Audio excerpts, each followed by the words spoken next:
we would be the ones that would have to tell patients that they had to leave. And I would have all these patients begging me to not kick them out of the hospital. And we would like escort them to the elevator and basically kick them out. And then 2 or 3 days later, they would come back. Hello and welcome to Clinical Changemakers, the podcast that explores vital lessons in healthcare leadership, innovation, and so much more. I'm your host, Dr. Jono. Today on the show, we have Dr. Margot Kushel. Dr. Kushel is a practicing medical doctor and professor of medicine at the University of California, San Francisco. Amongst other duties, she is the director of the UCSF Benioff Homelessness and Housing Initiative. Her research focuses on the causes and consequences of homelessness and housing instability. Dr. Margot Kushel, welcome to the podcast. Thank you for having me. Now, I'm really excited to talk to you today about the research that you've authored in how people have been experiencing homelessness in California, a statewide study which goes through the who, the what, the how, and also importantly highlights a number of key policies that could improve that issue. But before we jump into that, I'd love to know a little bit more about your background, where you grew up, and perhaps your journey into healthcare. Yeah, so I grew up on the other side of the country in New York, right outside New York City, right north of the Bronx, and I sort of always knew that I wanted to be a physician, but took some circuitous routes there. I majored in English literature in college, in part because I knew that I was going to be spending a lot of time doing sciences, and I famously told my first year advisor, who did politics, that I hated politics and was uninterested in it, which actually is very funny now since that's mostly what I do. But in college, I got very involved in our public policy school. So I was that nerdy person who would go to all the talks about healthcare reform in the US, which was a big topic in the 80s. And spent a lot of time there. I also spent a lot of time working with people experiencing homelessness. It was the 80s, and it was sort of the first era of this modern era of homelessness, where we all thought it was an emergency that was going to go away quickly, or we hoped that. After college, I wound up working for my first year advisor, who was elected to office in Seattle, and worked as a policy aide for him, did some work for the health department, went back to medical school. And if you would have asked my medical school self what I wanted to do, I was very interested in healthcare for the working poor. I used to say that the 20-year-old me would be very excited about Obamacare, knowing that we were never going to get to a UK system or New Zealand system of healthcare, that it was the best we were going to get for now. But then I started to practice out here in San Francisco. I did a residency program that was specifically focused on the problems of urban underserved populations, and about half of the people we cared for were experiencing homelessness. And so in typical sort of US way of doing it, we would admit them to the hospital, and we would provide all sorts of very high-tech, very sophisticated healthcare that was very expensive and very fancy.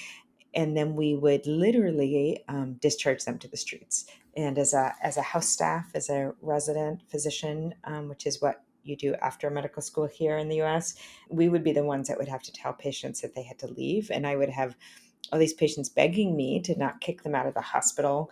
And we would like escort them to the elevator and basically kick them out. And then 2 or 3 days later, they would come back sicker than when they left. I think now the words I would use for that was moral injury. I'm not sure at the time I had that language, but I was really devastated by it. I thought, this doesn't make any sense. And I switched what I was going to do from focusing on expanding insurance access to focusing on the needs of people experiencing homelessness. And I can tell you that in the mid 1990s, when I announced that that's what I was going to do, a lot of people told me, he's throwing away my career. There's no National Institutes of Homelessness. No one's ever going to be interested in this or fund this work or care about this work. But that's what I decided to do, because I did the thing that kept me up at night. The thing that was most outrageous to me. I decided that I couldn't just leave it be. I think that illustrates a lot of bravery. I mean, how did you How did this position percolate into a final decision when you were going to make that shift? So I had a very unusual circumstance, which is that since I was a small child, I had a pretty serious health condition. You have to sort of go back to the 1980s when I was in college, where I was very ill, and it was before the Americans with Disabilities Act was passed, and so there was no protection for someone with disabilities, chronic illness. My college told me that no medical school would ever accept me. Because they would never take someone as sick as I was. And they actually refused to send out the letters. Like in the US, you go to university, you got college first, then from college, you apply to medical school. And the college has to send out all these letters sort of recommending you. And they basically refused to send anything out. And and there was no legal recourse or anything. And I think I think there was a point of me that was just so angry that I somehow just really wanted to be a doctor. It doesn't really make sense because it was really not a very sensible career considering my health, but I was really intent on it. And as horrible as those years of residency were when we were working, 100 hours a week and would stay up for, all night every third night and never, would have 2 days off a month. And I was sick as a dog and as I was using a wheelchair and sort of as horrible as it was, there was a part that made me feel I had nothing to lose. Like that at any point I could have walked away and it would have been the sensible thing to do. Like everyone was like, why are you doing this to yourself? You should walk away. And so I had a lot of decision points where I had to actively choose to do it. And I think when I got through the training, I thought that I always wanted to sort of honor that I had fought so hard for this, that I really wanted to make it worth it. And so I think it gave me a little bit of almost weird confidence where I was like, well, if I could do that, I could do anything. And I love being a practicing physician, and I'm a primary care physician, and there's always a need for primary care physicians in the US. We have a huge shortage. So I think I kind of knew that I would always have a job, that if the research didn't work out or the policy didn't work out, my default was something I loved doing, which was seeing patients, and that I knew that I would always be fully employed. Like it's sort of a beautiful thing being a primary care physician. Like, that you can always get a job doing that. And I love doing that. It wasn't like a bad thing to do. And so I think I just decided that I was just going to go for it. And if it didn't work, then my default was something I was also very excited to do. That's a fascinating story. And I think what it makes me reflect on a little bit is as clinicians thinking about what the benefits and privileges we kind of have with our career kind of allow for a lot more risk taking Yeah. than I think we realize. I Yeah. think often we can be almost institutionalized within our Yeah. training to be that you must become a surgeon, therefore you must do these tests, and this is the only route you can take. But actually, there is a lot more risk that you can take. And within healthcare, so much opportunity to make a difference. And I think your story is a really, really powerful one. I appreciate you sharing that. Yeah. I think we leave some of our power on the table. We don't recognize how incredibly privileged we are. Like we have a job that, while it may not get paid like the tech workers get paid, we get really well paid and we'll always be able to support our families. We'll always have work, and that work is incredibly meaningful work. Like, it's like I knew that once I made it through training, I was always going to have incredibly meaningful work, that I was always going to be able to pay my bills, that I was always going to do something that had meaning. And weirdly, that gave me the courage to take bigger risks, because it wasn't like I dreaded being a primary care physician. In fact, one of the biggest problems with my work is that I don't get to do primary care enough. It has taken over so much of my life that I am way down in practicing now, and I only see patients a half a day a week, and that is actually a sacrifice. But I realized that if it didn't work, great, I would just get a job in a safety net healthcare system, which was work that I was incredibly privileged to do and that I love doing. One thing you mentioned a little bit earlier on around this concept of moral injury. And I think that is something that is becoming language to describe many clinicians, but also people in other jobs, in other industries, and other places where they are having to do things that go against their values because of the way that systems and incentives are set up. I wondered if you could comment on the experience of that moral injury when you reflect on that, and perhaps whether or not you think that those sorts of situations are still happening. Yeah, I mean, I think that moral injury in some ways is the downside. For all the privilege we have of physicians, we don't have the privilege of ignoring the inequality and ignoring the horror and people suffering. And we're often put in positions where we're asked to just sort of move past it. And I think that's where the moral injury comes in. When you see so much suffering and the range of things that you're allowed to do are really narrow, when you see how nonsensical the system is, particularly in a place like the US where um, we have a not just a two-tiered system of care, like we have like a four-tiered system of care, right? We still in many states have people with no insurance whatsoever. In a state like California, that's a little less true. Most people, although not everyone, qualifies for insurance, but that insurance gets you very different things. Like what I can get as a patient, because I'm so privileged, is so different than what I can offer my patients. But we also have this front row seat to suffering. And there's, the suffering that is sort of coming from, above, like that we can't explain why a young mother gets cancer or something.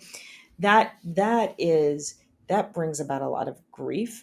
But the moral injury, I think, comes from the inequities and from our inability to intervene on those inequities and yet be handed the consequences of them and have to sit in a room with someone where we know that we can't offer them what we could offer somebody else or what our own families would get offered, where we know that we could spend $10,000 on healthcare but could never spend $5,000 on rent, which would make a much bigger difference in someone's life, where we hear people's experiences of racism and what they've suffered, and we have to bear witness to it, but don't always feel like we can intervene. And where I think as physicians, again, speaking from the US context, we make a lot of money, right? Like we are very privileged economically.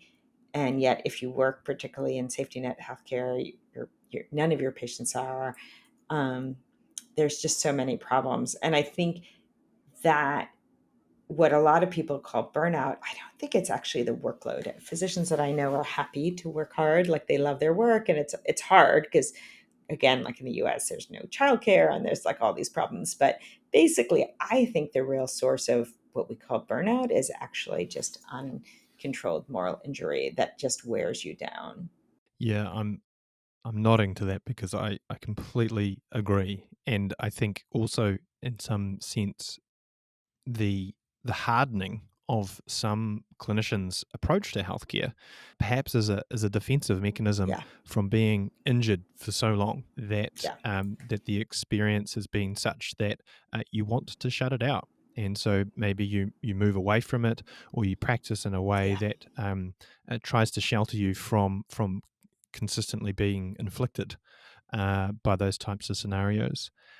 And it's understandable, right? I mean, I do think what the public sees and views as like a lack of caring is just a defense mechanism. Yeah. Now, I'd love for us to pivot to the incredible work that you've recently been doing and around the California statewide study of people experiencing homelessness.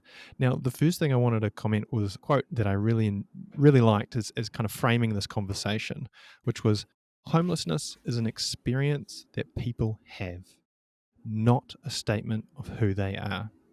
And I think that needs to be repeated around this topic all of the time. One thing before we jump into kind of the current situation and where we go to from here is around some definitions of what homelessness means versus, say, unhoused and unsheltered?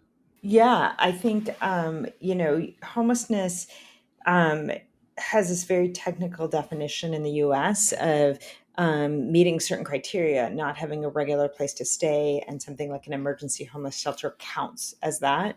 Having to flee a place and not having any place to stay, being discharged from an institution, not having any place to go. So that's the very technical definition. It includes people who staying in places like emergency homeless shelters, which are often these big group, warehouse like settings, but sometimes there are these tiny homes, these little cabins that people live in or whatever.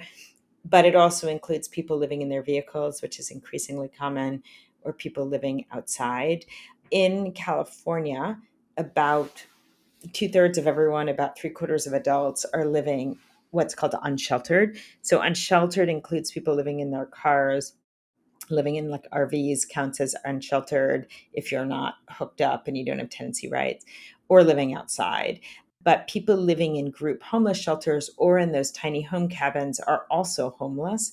I think that the public conflates those things and thinks of shelter as housing, but people in shelters, if you don't have tenancy rights, if you don't have any, legal rights to where you're staying, that's and and it's like a place for people experiencing homelessness, you are still homeless if you're there. And part of the really disturbing, there's lots of disturbing conversations in California, but one is the really conflation of those two things. And we see, for instance, that basically everyone who's experiencing homelessness would choose stable housing, but a large portion of people would rather not these shelter settings because they're so demeaning and often dangerous and things. And so the solutions are often like people will conflate those and say they didn't accept shelter and therefore they don't want to be housed. I'm like, well, you cannot accept shelter and jump at the chance of housing. And in fact, that's very common. Yeah, I appreciate going through those definitions. I mean, in preparation for this, I was looking at some global statistics on homelessness, looking at New Zealand and Australia and the UK and others. And one thing was around how the different definitions can change the size of the issue. But what it highlighted to me was actually the issue is everywhere, and it's bigger than it should be everywhere. Yeah. So even when you Yeah. try to drill down on those differences, you still have a significant proportion of human beings experiencing homelessness. And I think one thing I reflect on is to think about, where would I want my mum to be living? And so the sheltered and unhoused and Yeah. homeless, all of those technical definitions, I'm sure very valuable for research.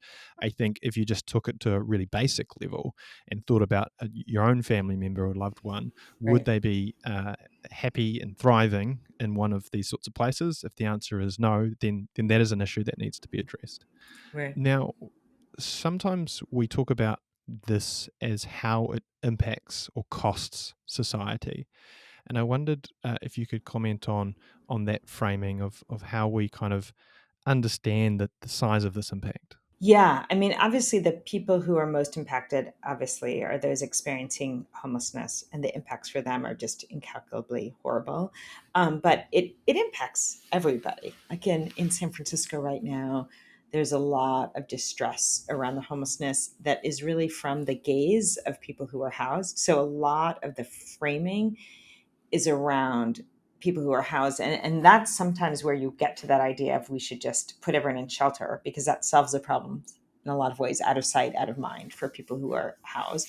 But there are huge costs to society. There's the intangibles like loss, cost of the business community, to tourism. There's the moral injury. What do we say to our children about what does it mean to grow up in a place where so many people are so visibly suffering? There are the costs or things, the amount that society spends on things like public works, cleaning places, sweeping, which is a terrible term, but sort of forced displacements where we spend a lot of our dollars moving people from one place to another. We spend a lot of money in policing, not so much because there's danger, but because we criminalize the experience of homelessness. Shelter beds cost between $100 and $300 a night. You could buy a lot of housing, you could pay a lot of rent for those costs. And then there's the cost of like excess. We found that 30% of people experiencing homelessness had a short jail stay during their time homeless. Now, you have to believe that if someone were really a threat to the community, right, the response to that is not to put them in jail for 5 days. Like, that doesn't resolve any threat. So that's just this institutional cycling and just outrageous amounts of sort of expensive and I would argue expensive and not really helpful medical care, like to cycle in and out of emergency department. People debate the real cost of that because the emergency department is open anyway, whatever, but it's costly, hospitalizations, but it's also, we can spend money on healthcare if it's going to improve people's health, but having people cycle in and out of institutional settings or acute care settings isn't really the type of healthcare that you and I, as primary care physicians, like think of as the type of healthcare spend that actually improves outcomes.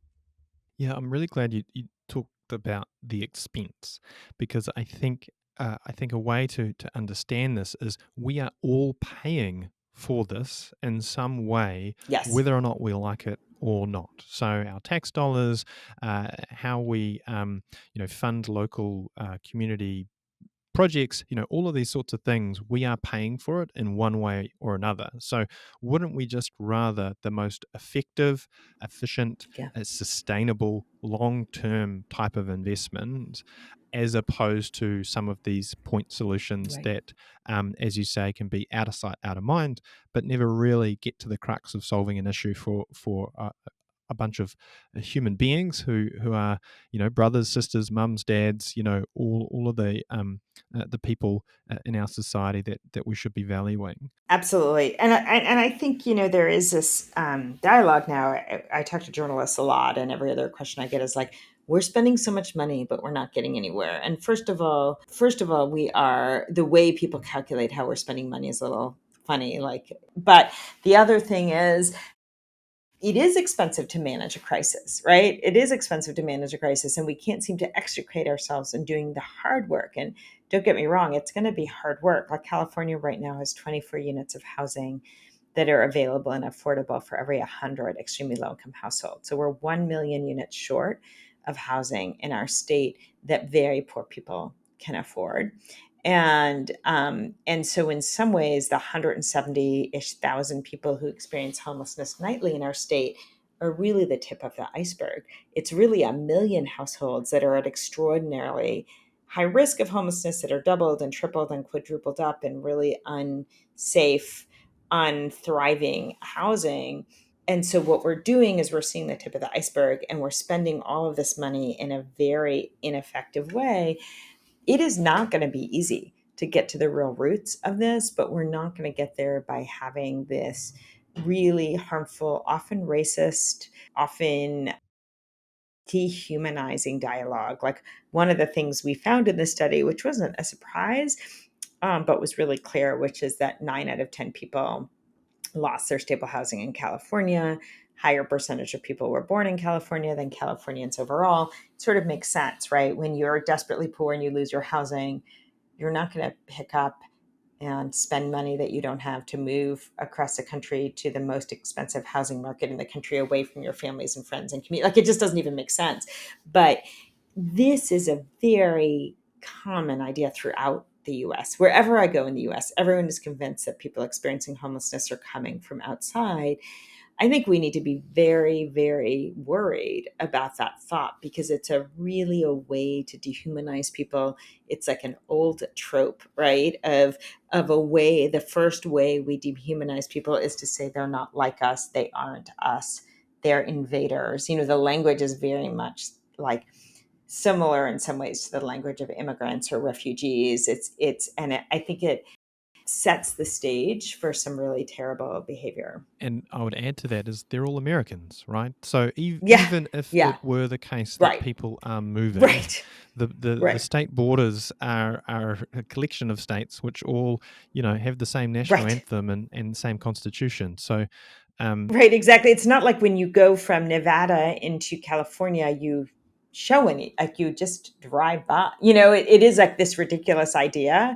I think you could argue it's an important conversation if the alternative were true, that states tend to have different policy environments, And so if it was like, oh, wow, because we have great, supportive policies, it's drawing people, and then you need to even out the policy environment.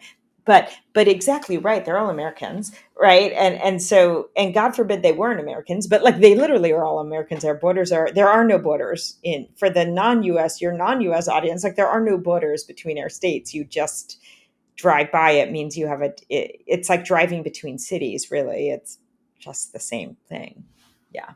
And I think what we've touched on here is a couple of facets which I'd love to go a little bit deeper on around kind of structural factors, individual factors, Yeah. and the social safety net that can be the drivers for people becoming homeless. Yeah. I wonder if you could talk to that. Yeah, I think the three main mental models that I have of sort of what causes homelessness. The first was laid out in a book, many years ago, by Loudon Aaron and Martha Burt, where they talked about homelessness as arising as an interaction between structural factors. So things like the amount of affordable housing, income inequality. Between structural factors, individual factors, things that might increase someone's personal risk, having a substance use or a mental health disability, let's say, and then the presence or absence of a safety net, whether you have things like unemployment insurance or rental assistance and things. And their point was the less forgiving the structural environment is and the safety net, the fewer individual risk factors you need to become homeless. So when I've traveled to Northern Europe, to Scandinavia, let's say, which has a much more robust safety net, but also much more flat economy, much more housing affordability and social housing and things, you still do see some people who are experiencing homelessness, but it tends to be people with a very significant individual deficit, people who are really struggling personally. Whereas in the US, those folks are homeless, but so are a lot of folks who don't have those individual vulnerabilities just because our structures are so poor and our safety net is so weak. So that's one model. The two other ones that I like to think about is one from this fabulous book called In the Midst of Plenty by Maribeth Shin and Jill Kaduri, which notes that there are really two different questions. Why is there so much homelessness in a region? And why is this person homeless? And if you ask those questions, they lend themselves to very different answers. Why is there so much homelessness in California compared to in Ohio? It's because of our housing costs, actually. It's like there's a linear relationship between housing costs and amounts of homelessness in a region. If you ask the question, why is this person homeless? A person's individual risk factors, their vulnerabilities really set the stage for them to be more or less likely to be homeless. But the problem is that we often answer the former with the answer to the latter. So people make up these stories that aren't true. Like California actually has relatively low rates of substance use and mental health problems compared to other states in the US. But we have the highest housing costs, and therefore we have some of the highest homelessness rates. And then the third is this wonderful book, Homelessness as a Housing Problem by Greg Colburn and Clayton Aldern. And they interviewed me for the book, and I used this analogy. They later told me that many people use this analogy, and they wrote it up really well, which is this musical chairs analogy. Common game played, at a birthday party, 10 kids, 10 chairs. You play music, the kids walk around, the adult puts away a chair, and the kids scramble for the remaining chairs. And they basically do this thought experiment of like, well, what if one kid showed up with a broken ankle and they were on crutches and they weren't walking well? If you had to ask the question, who's going to be standing? Most likely that kid. But if you ask the question, why is someone standing? Well, someone's standing because you only have 9 chairs. So either two people are sitting on top of each other or someone is standing. And likewise, if you hadn't pulled away a chair, that kid with on crutches eventually would have found their way to sitting. And if you didn't have a kid on crutches, but you only had 9 chairs, someone would be standing because you only have 9 chairs. And so that to me is like the difference between those structural conditions and the individual vulnerabilities. And the reason we have so much homelessness in California is we don't have enough, as it were, chairs. We don't have enough housing for people experiencing homelessness. But it's not a surprise that in a really brutal housing market, the people who are more likely to lose out are people with pre-existing vulnerabilities. I really like that analogy, and I think the other comment that connects to this is if you're just looking at the data and you're seeing a linear relationship between extremely low incomes and housing availability, that is the graph that is telling a lot of the story here. But you're right, there is often quite a big conversation about drugs, about mental health, and how perhaps those pre-existing or existing experiences over somebody's lifetime could be drivers for homelessness. But I guess what you're saying is that connection is not as clear, but also even if there was some more of a relationship there, perhaps we would still have obligations to treat somebody who needs some help. Absolutely. I mean, most people who use substances, most people with mental health disabilities are housed. And empirically, we've shown that it's very easy to house successfully people with those disabilities. You just need the right array of services available to them. But that is not why there's so much homelessness. So first of all, we always have an obligation for people with disabilities to serve them. We know how to serve them. These are highly stigmatized disabilities, but that's just a societal decision. Like they just, I'm not personally afraid of mental health problems or substance use problems. It's kind of part of the human condition. It's often a response to trauma, et cetera, but it almost doesn't matter, right? We're not in medieval times where we think people are possessed by the devil, but sometimes we act that way, but that is a very different problem than a homelessness. Homelessness is quite literally the lack of a home. And when you look at places with high rates of homelessness or low rates of homelessness, you can explain it by the availability of housing for very low income households. At the risk of, in some sense, over medicalizing something, I often was thinking about how we think of metabolic syndrome as a collection, a constellation of conditions: high blood pressure, high cholesterol, high blood sugars that increase somebody's risk of a heart attack and stroke. Right. And clinicians very much accept that and have a professional obligation to be talking about it, to be treating it, to go to conferences to learn more about it. And homelessness, when you break apart its clinical impacts of mental health, substance misuse, chronic health conditions, infections, nutrition, social isolation, it's almost like a reframing to homelessness impact syndrome, or something that Yeah. that kind of helps us to reframe and understand that a person is experiencing this series of conditions, and we have actually quite a lot of tools to intervene, and particularly at the policy level. I think as well, if you look at a statin or a lower medicine to lower cholesterol in somebody at risk of having a heart condition, we would look at things like number needed to treat. So, how many people do you need for this medicine to have its impact? And we would be comfortable with a number needed to treat of 20 or 10. And the number needed to treat for homelessness is one. Yeah. Yeah. It's one home for that one Yes. person. And so we would be jumping for joy if Yes. we had a drug Yeah. that prevented someone from having a heart attack Yeah. that was that powerful. I wonder what you think about that framing. Absolutely. And I would say, in the US right now, so there's a very evidence-based way to house people experiencing homelessness. It has been around for a long time. It's been tested empirically in the US and Canada and France and other places. It's called Housing First. And it's this idea that when people are struggling, when they are homeless, all of their mental energy, like someone in our study said, being homeless is a full-time job. Like all of their mental energy is on their safety, their security, finding a place. They really don't have the headspace to engage in addressing any other problem. And so the idea of housing first, it used to be in the US that you had to sort of earn your right to housing. Like you would go into a shelter, and if you didn't use substances, then maybe you'd be offered a temporary housing situation. And if you didn't use substances, maybe you'd be offered permanent housing situation. And the problem with that is, about 5% of people that worked for, and everyone else relapsed and was back out on the street. And so when it's been tested against this housing first idea, where you offer people housing, you offer services like substance use treatment, mental health treatment, but you don't require it. Because the idea is if you require it, that becomes a barrier. And basically people have to take it before they might be ready to, when they're pre-contemplative or early contemplative, right?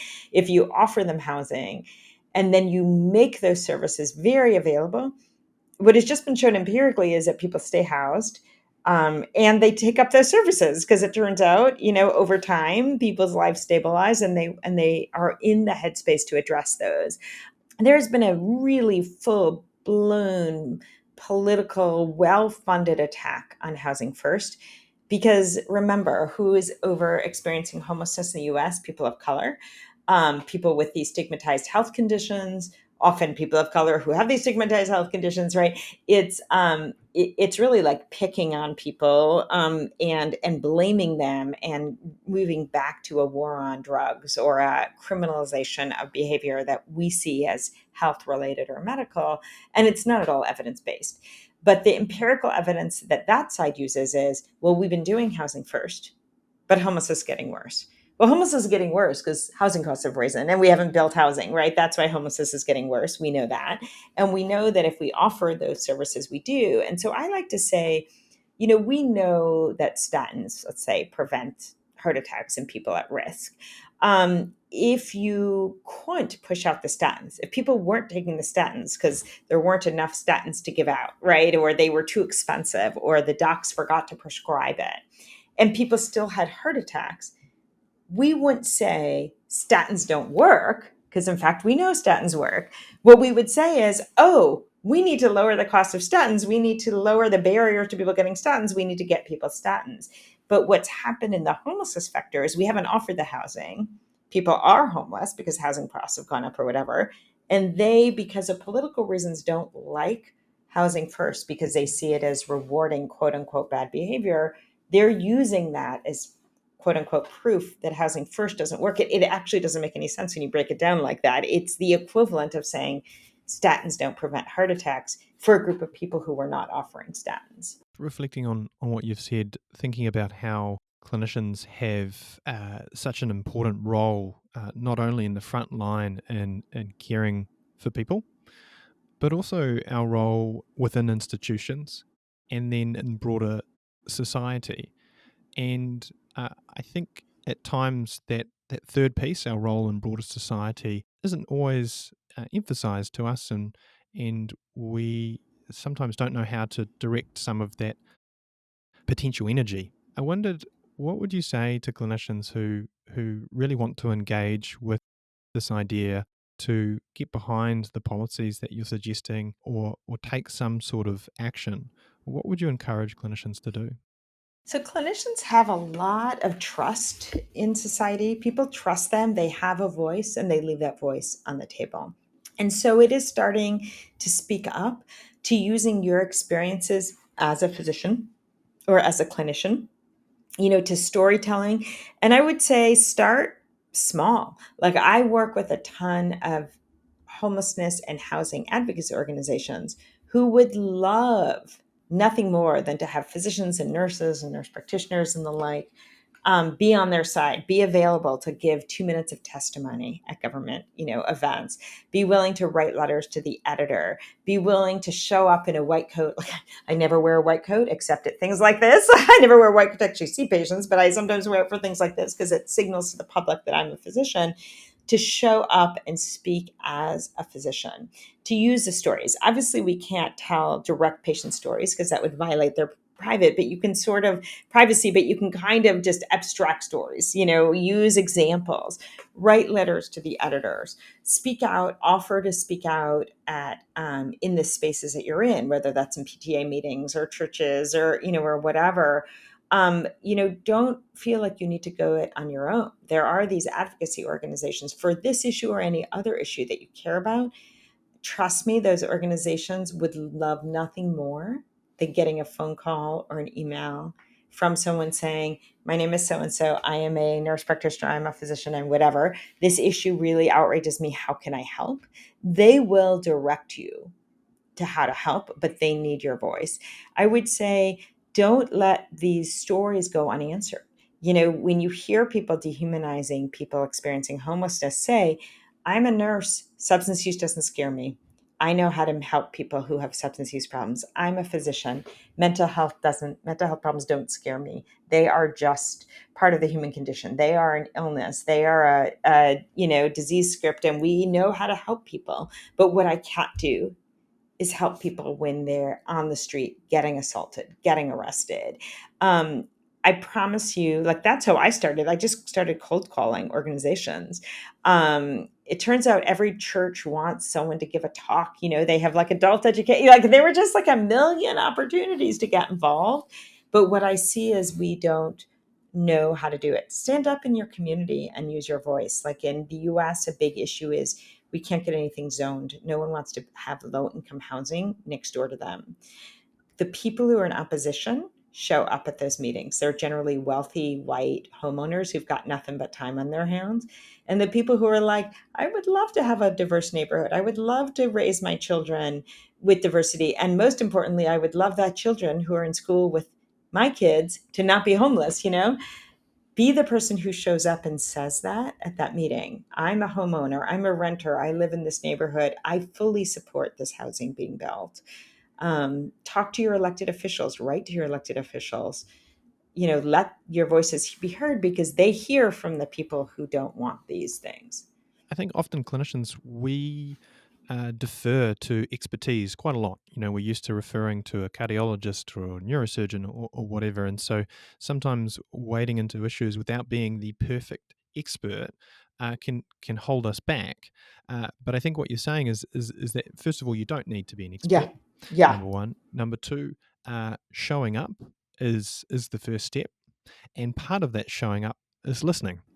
And so even if that first time you turn up, you don't say anything, you now know the state of things. Who else is showing up? Who else is speaking? What are they saying? What does it mean? And where have they come from? And what is their area of expertise? And I think what you're encouraging there is there are a lot of avenues for clinicians to explore, to be to upskill in this area and to make a big impact. Absolutely. I think we hold ourselves back. And, there is a book, really horrible book, making the rounds, that's written by someone with no expertise. He cites hundreds and hundreds of things, none of which say what he says they say. I didn't realize books don't need to be, they're not fact checked. So he has all these citations, but literally a citation says the sky is blue, and he writes the sky is red citation. And he had no trouble declaring himself an expert, and he's viewed as an expert because he has announced he's an expert. I think that we need to get out of that feeling that we need to know everything to speak at all.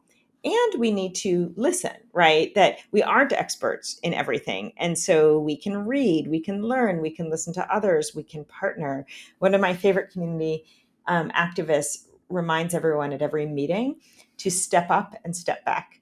And she says, like, if you notice yourself holding yourself back from an idea or something, step up and say it, but also step back and listen to other people with other forms of expertise. I think that it's good to not make all sorts of claims we don't know anything about, but we know a lot more than we think we know. And we also have the capacity to learn. We can read books, we can read articles, we can go and listen to others, we can listen and learn and say, this is what I know. I feel really confident speaking about this or this or this. I feel really confident speaking about how terrible not having housing is for health. Let me talk about that. And you don't have to talk about building codes or whatever, because that's not your expertise. Someone else can do that. All right, Dr. Margot Kushel, thank you so much for being here today. Thank you so much for the work that you've been doing and the recent piece of research. I really think it's powerful, and I think everybody should have a read. So thanks so much, Margot. Thank you for having me. And that brings us to the end of the podcast. If you want to go deeper about any of these topics or join the discussion, visit our website, clinicalchangemakers.com. Now, one small ask. This is a brand new podcast, so if you enjoyed our work, please rate us and share it with your friends and colleagues. Until next time, take care.